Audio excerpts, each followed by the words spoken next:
잘 보내셨습니까? 예, 시원하죠? 예, 참 우리 인간이 에어컨을 아무리 켜고 별걸 다 해도 안 시원한데 하나님이 바람 한번 샥 불게 해주고 비 몇 번 내리게 하시니까 이렇게 달라졌어요. 가을을 맞이하여 여러분의 믿음도 또 믿음의 열매도 잘 연글고 또 좋은 추수의 계절을 맞이하는 이 계절 되어지기를 주님의 이름으로 축원합니다. 제가 여기 반창고를 붙였는데 그저께부터 한포진이라고 대상포진보다 조금 얕은 포진이 있어요. 그래서 면역력이 떨어지면 제가 몸에 이제 알러지가 있어서 그런 것들이 발생합니다. 지금 손가락이랑 발이랑 또 몇 군데 더 말 못할 부위에 몇 군데 더 포진이 생겼는데 잘 낫고 또 베트남 여행도 잘 하고 돌아올 수 있도록 기도해 주시면 감사하겠습니다. 자, 우리 옆에 계신 분들 앞뒤로 함께 인사합니다. 믿음으로 기적을 경험하는 성도가 됩시다. 기도하겠습니다. 시작. 믿음으로 기적을 경험하는 성도가 됩시다. 예. 하나님께서는 과거나 현재 그리고 앞으로도 계속하여 찾고 또 원하시는 사람이 있습니다. 믿음의 사람을 찾는 것이죠. 하나님께서는 믿음을 가진 자들을 통하여 본인이 세우신 뜻과 계획을 이루시고 또 인간의 역사를 이끌어 가시는 거죠. 그러니까 시대마다 믿음의 사람을 찾고 또 찾으십니다. 믿음의 사람은 누구를 가리켜 하는 말일까요? 믿음의 사람에게는 몇 가지 공통적인 특징이 있어요. 첫째는 믿음의 사람은 말씀을 청종합니다. 그냥 듣는 것이 아니에요. 마음에 잘 박힌 못과 같이 말씀을 들을 때마다 자기의 가슴에 그 말씀을 박는 거예요. 그리고 두 번째로 그 받은 말씀을 순종하며 산다는 특징이 있습니다. 그러니까 믿음의 사람은 말씀을 잘 듣고 말씀에 순종하는 특징이 있다라는 것. 여러분 여기까지는 뭐 다 아실 거예요. 그런데 한 가지가 더 있어요. 믿음의 사람은 하나님의 기적을 믿고 기도하는 사람입니다. 이게 조금 달라요. 우리 다 함께 따라해 보겠습니다. 믿음의 사람은 하나님의 기적을 믿고 오늘도 기도한다. 기도한다. 여러분 연합부흥성회가 오늘부터 3일 동안 진행되어지는데 여러분 말씀도 받고 기도하는 시간으로 잘 섬겨주시면 감사하겠습니다. 오늘의 본문의 사건을 보면 믿음의 사람의 이야기가 등장합니다. 사건의 개요는 이렇죠. 예수님께서 가버나움이라는 동네에 들어가셨어요.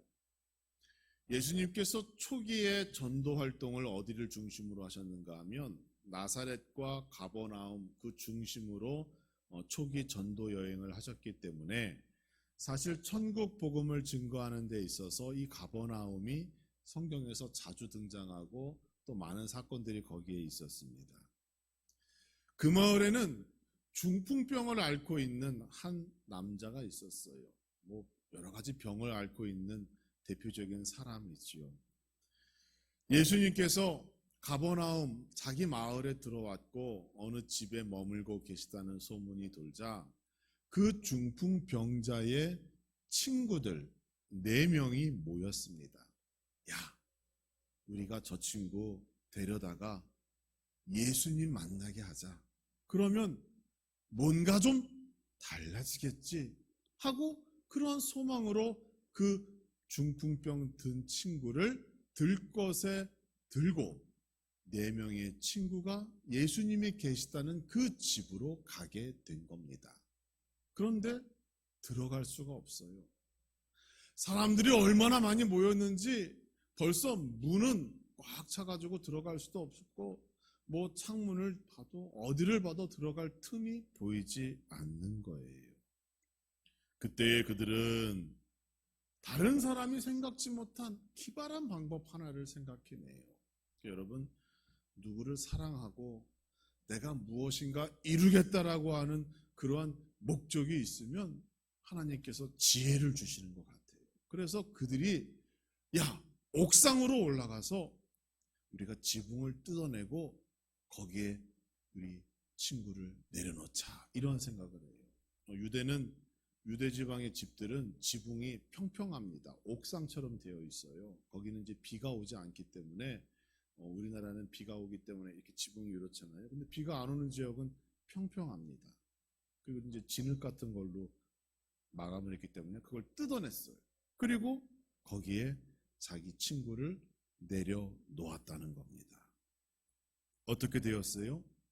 예수님께서 당황하시고 놀랐어요? 물론 그러셨겠죠. 집주인이 왜 남의 집 지붕을 뜯냐고 소리치고 무슨 손해배상을 청구했어요? 아니에요. 거기에 기적이 일어났다는 겁니다. 5절 말씀을 보시면 이렇습니다. 예수께서 그들의 믿음을 보시고 중풍병자에게 이르시되 작은 자야, 내 죄사함을 받았느니라, 이렇게 말씀하셨어요.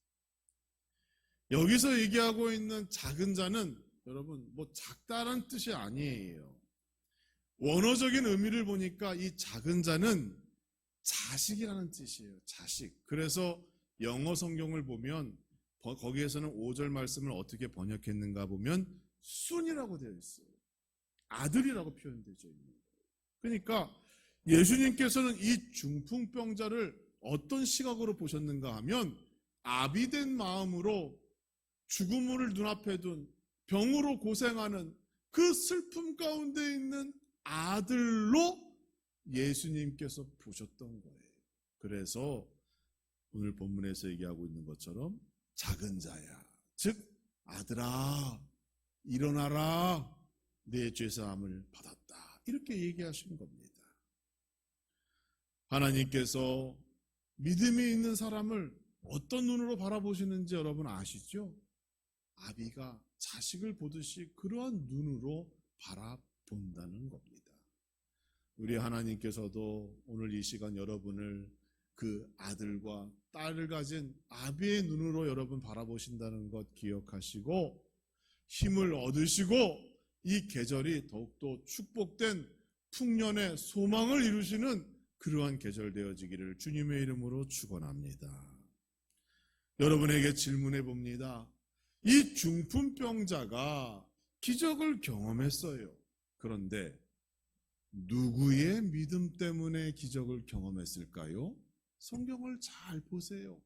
우리가 모르고 지나간 부분이 나타납니다. 병자 자신의 믿음으로 병이 고쳐졌습니까? 아니에요. 본문을 잘 보시면 예수님께서 보신 믿음은 병자의 믿음을 본 것이 아니라 그들의 믿음을 보시고 이렇게 되어져 있어요. 즉 예수님을 만나면 이 친구의 병을 고칠 수 있다라고 믿은 그 친구들의 믿음을 보시고 그들 앞에 기적을 보여주셨다는 겁니다. 모든 사람들이 문에 들어가기 위하여 몸싸움을 벌이고 있을 그때에 그들은 힘으로는 이 문을 통과할 수 없다는 것을 알았어요. 그러나 포기하지 않았습니다. 포기하지 않고 새로운 접근 방법을 생각했어요. 하나님께서 그들에게 지혜를 주셨어요.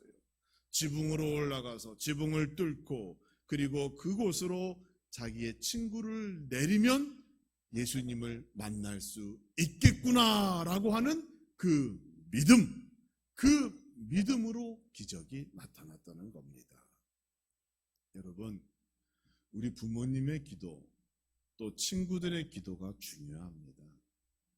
여러분의 믿음에 따라 여러분의 자녀의 앞길이 이와 같이 달라지는 겁니다. 우리 부모님이 가진 믿음에 따라 자녀들이 달라지고 배우자와 그리고 내가 원하고 바라는 그러한 대상의 영혼이 구원받을 수 있는 그러한 길들이 여전히 열려 있다는 사실 여러분 기억하시고, 모든 문제의 시작 또 축복의 시작이 다 내 안에 있음을 아시고 하나님께 온전한 믿음으로 변화되어지는 여러분 되시기를 주님의 이름으로 축원합니다. 우리에게도 믿음이 있는데 오늘날 왜 우리에게는 기적이 나타나지 않습니까? 하나님의 능력이 줄거나 소멸되었어요? 그렇지 않아요. 모든 문제의 원인은 다 내 안에 있는 겁니다. 중풍병자의 친구는 4명이었어요. 그들은 한결같이 병들어 누워있는 친구를 바라볼 때 국률한 마음으로 그들을 바라본 겁니다. 사랑의 마음이 싹 텄죠. 그리고 행동으로 옮기게 됩니다. 저 친구를 살려야겠다. 저 친구를 예수님 만나게 해야겠다라고 하는 그러한 사랑의 마음으로 그들이 열심으로 일하고 수고하게 되었어요. 그들에게 사랑의 마음이 없었다면 믿음도 기적도 나타나지 않았을 겁니다. 사람들이 너무 많아서 들어갈 수 없다라고 하는 그 현실 앞에 대부분의 사람들은 거기까지 가고 포기하고 맙니다. 그리고 생각하지요. 이 정도면 됐지. 내가 이렇게 수고했는데 내가 뚫을 수 없는 어떠한 문제와 장애물이 있는데 여기까지 해도 됐을 거야. 이렇게 스스로 위로하고 멈추는 것이 일반적인 사람들의 생각이에요. 그런데 그들은 포기하지 않았습니다. 사랑은 다른 사람이 못 보던 것을 보게 합니다. 사랑은 하지 못한 일을 하게 만드는 에너지를 만들어내는 거예요. 무엇보다 사랑은 하나님의 손을 움직이는 가장 큰 도구이며 역사의 시작임을 여러분 꼭 기억하시기 바랍니다. 더욱 사랑하시고 사랑하는 마음을 가지고 기도하시면 반드시 그 영혼이 달라지고 변화되어진다는 사실 꼭 기억하시기 바랍니다. 우리 암라중앙교회는 이러한 교회가 되어야 합니다. 사랑의 마음이 풍성한 교회, 국률한 마음이 풍성한 교회, 그리고 힘을 다하여 영혼과 생명을 살려내기 위한 전도와 선교를 멈추지 않는 교회 되기를 주님의 이름으로 축원합니다. 중풍병자 그 4명의 친구가 보여진 믿음은 이처럼 사랑을 근간으로 하는 거예요. 그리고 거기에 더하여 연합이 무엇인지 그 연합의 미를 보여주는 겁니다.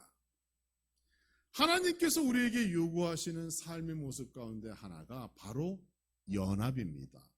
여러분, 연합이 뭐예요? 더불어 함께 잘 사는 것, 그러한 목적으로 하나가 되어지는 것이 연합이고 하나님이 원하시는 우리 인생의 모습입니다. 성경을 보면 연합이라고 하는 단어로 많은 말씀이 기록되어져 있어요.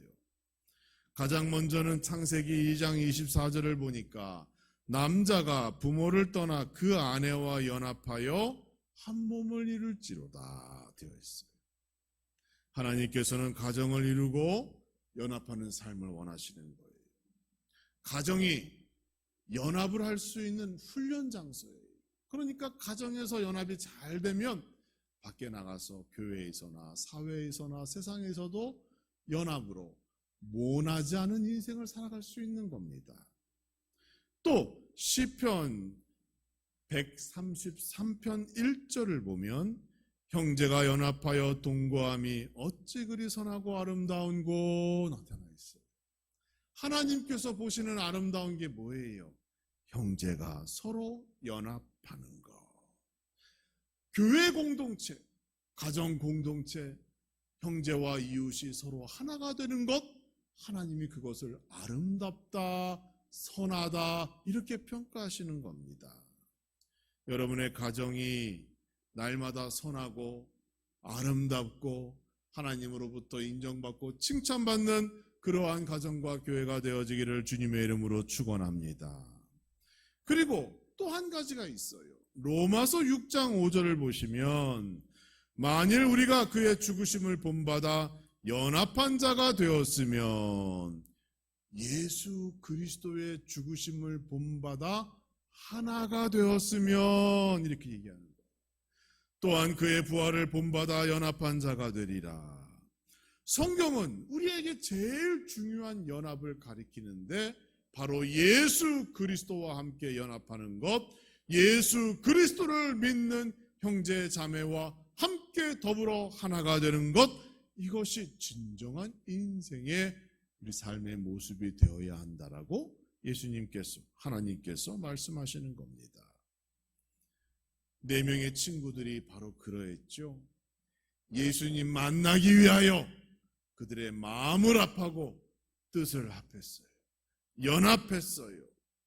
병든 친구가 예수님 만나야 한다는 그 거룩한 목적을 가지고 거룩한 연합을 하기 시작했을 때 그때부터 기적은 이미 시작된 겁니다.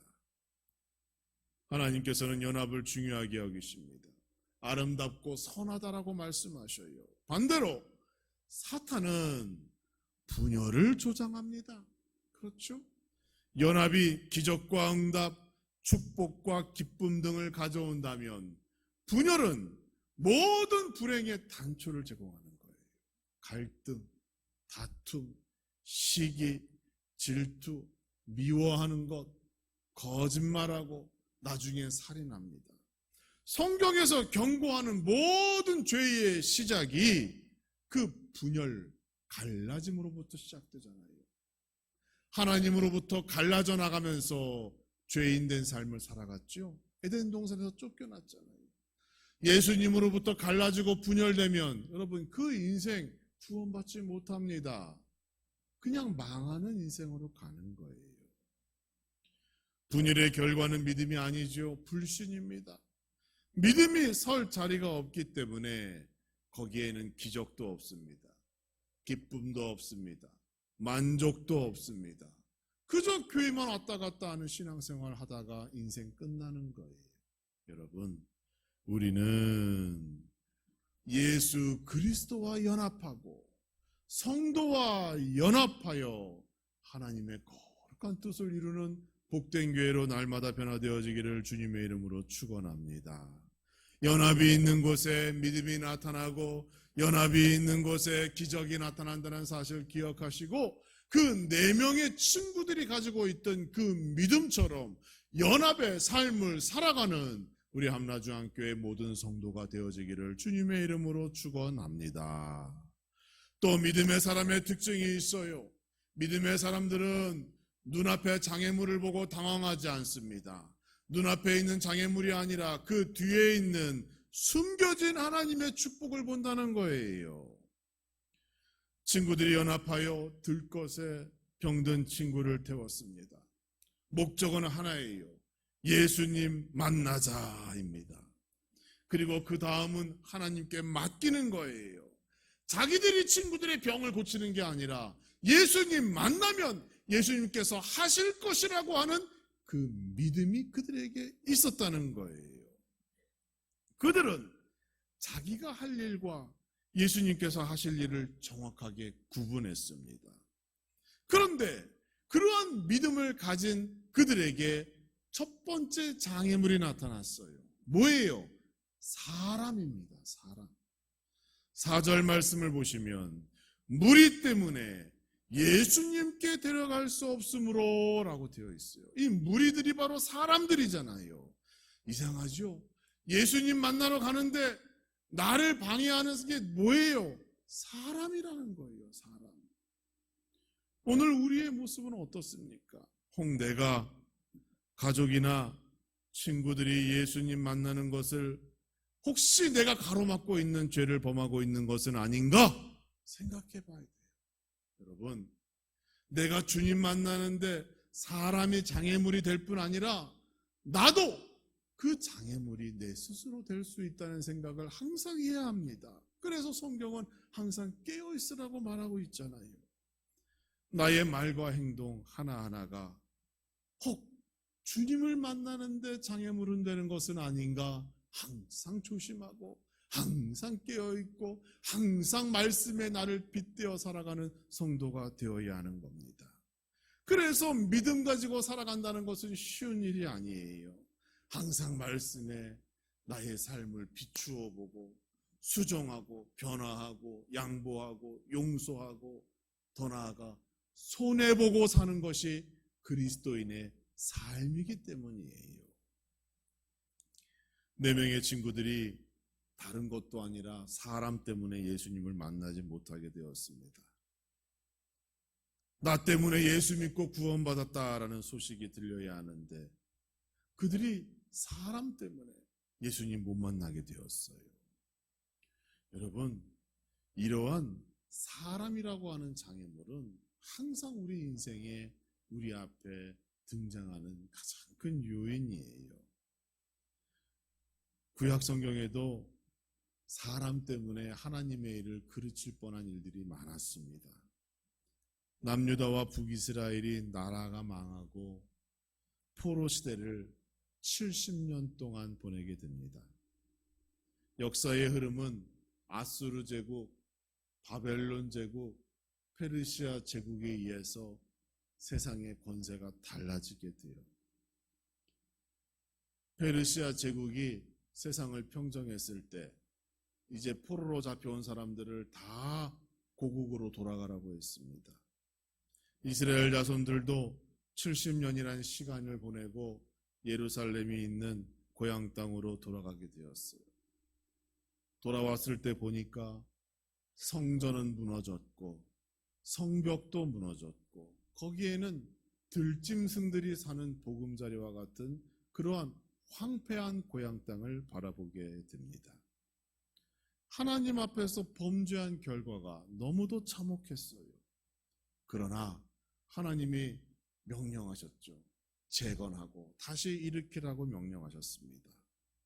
그래서 예루살렘 성전도 다시 짓고 예루살렘 성벽도 다시 세우려고 했어요. 그때에 느헤미야라고 하는 유대 총독이 그곳에 부임하게 됩니다. 예루살렘 성벽을 재건하는 일을 맡았어요.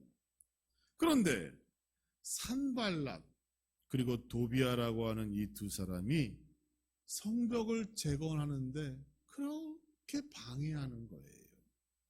특히 이 산발랏이라는 인물은 우리가 알고 있는 사마리아인의 일종의 시조가 됩니다. 아버지는 아수르 사람이고 어머니는 유다 사람이었어요.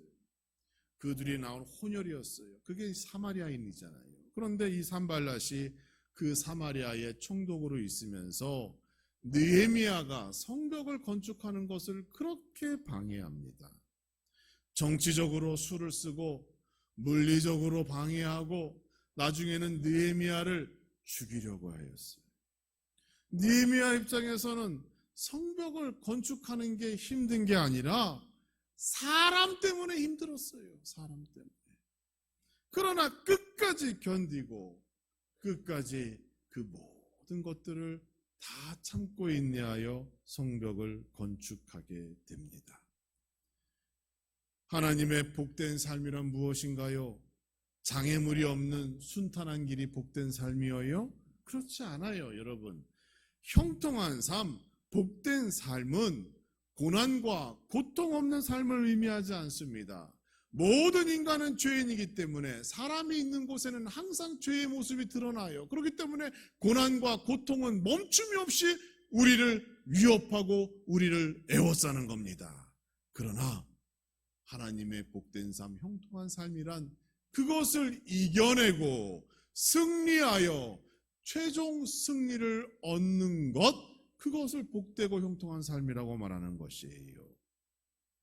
이처럼 4명의 사람들, 4명의 친구들이 사람 때문에 예수님을 만나지 못하게 되었지만 그들은 그 사람들 너머에 예수님을 보게 되었고 그 예수님을 만나기 위하여 하나님의 지혜를 통하여 지붕을 뜯고 예수님 만나는 길을 그들이 개척해 나갔다는 겁니다.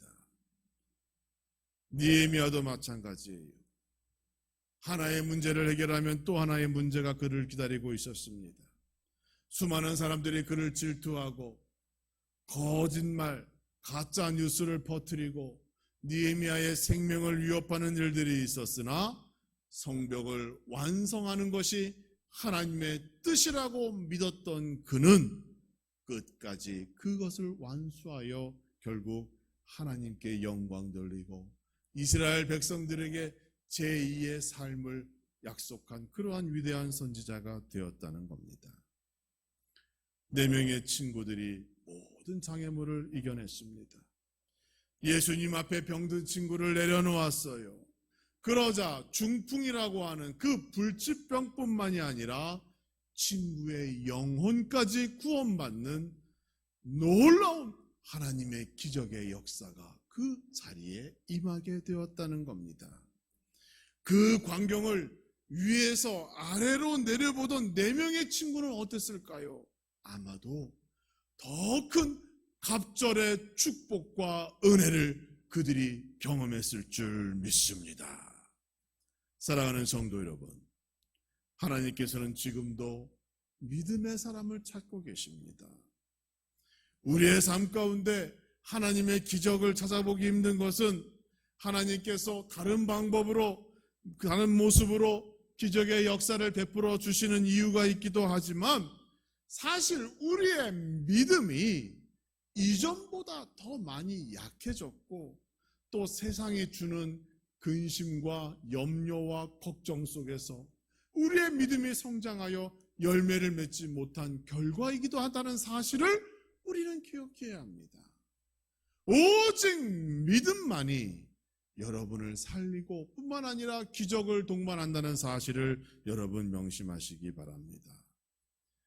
예수님을 만나면 친구의 병을 고칠 수 있다는 그 4명의 친구들의 순수한 믿음과 같이 우리는 날마다 이러한 참된 믿음의 사람으로 거듭나는 이 계절이 되어야 할 줄 믿습니다.